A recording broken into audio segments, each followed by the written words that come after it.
Hi folks, and welcome back to the top 10 of the week, and at number 4 we've got back in the rough cup. Now Mr. Green here comes around this corner, gets a bit of a wiggle on, he thinks he can hold it but he can't, spins out. Now you'd think it'd end there, but through comes Orange, clips him straight into the wall.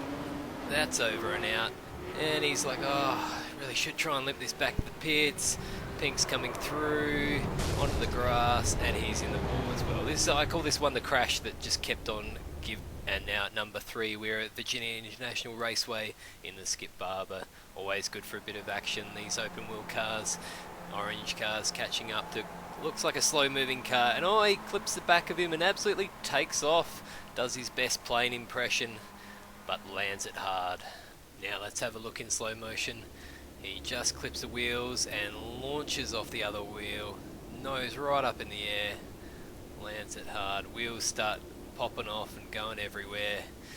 I do wish things would update a bit quicker in iRacing, but one of them just goes flying back. Now let's look at it from on board. Just comes up on the slow moving car, launches in the air, sees sky, sees ground, sees sky, ground again, over and out. Now at number 2, we are back at Spa again, not in the 24 hours, but in the VRS Sprint Series, the GT3s. We've got a lovely Martini livery here on a Ferrari, and this Martini will end up very much shaken and not just stirred. Huge hit, that one, and once again we've got a Ferrari that's ended up on top of a barrier, the sign of a big crash. Now let's have a look from on board of the guy that hit him so hard to send him skyward like that. I think it's a classic case of target fixation. Comes around the corner, can't decide which way to go, just ends up nailing him straight, and he's over as well. Big crash for both cars. Of course, the other sign of the big crash is when you got black smoke coming out of the back of the car afterwards. Now let's look at this in slow motion. As you can see, he's not sure which way to go, he thinks about going left, then he last minute tries to go right, it's way too late. Bam. And I thought I'd just add in this one final view from the car behind the red car, who did a pretty good job to enjoy the whole thing. Does clip the red car, as you can see, but look at this, you can see the shadow of the other car just looming there. Incoming, oh, it just misses him. No sunken battleships today. And now, finally for number 1, we are back at Spa again in the VRS Sprint Series. Lap 1 coming up through Eau Rouge and then Radion, and it's always the worst nightmare on the first lap, cold tyres, when someone just loses it over this blind crest, ends up right in the middle of the track with the pack descending on them, and the inevitable ensues. Now we've got you covered with all the angles of what ended up being a massive pile-up. As you can see, they just keep on piling in. Ends up being a massive parking lot of cars in the fence.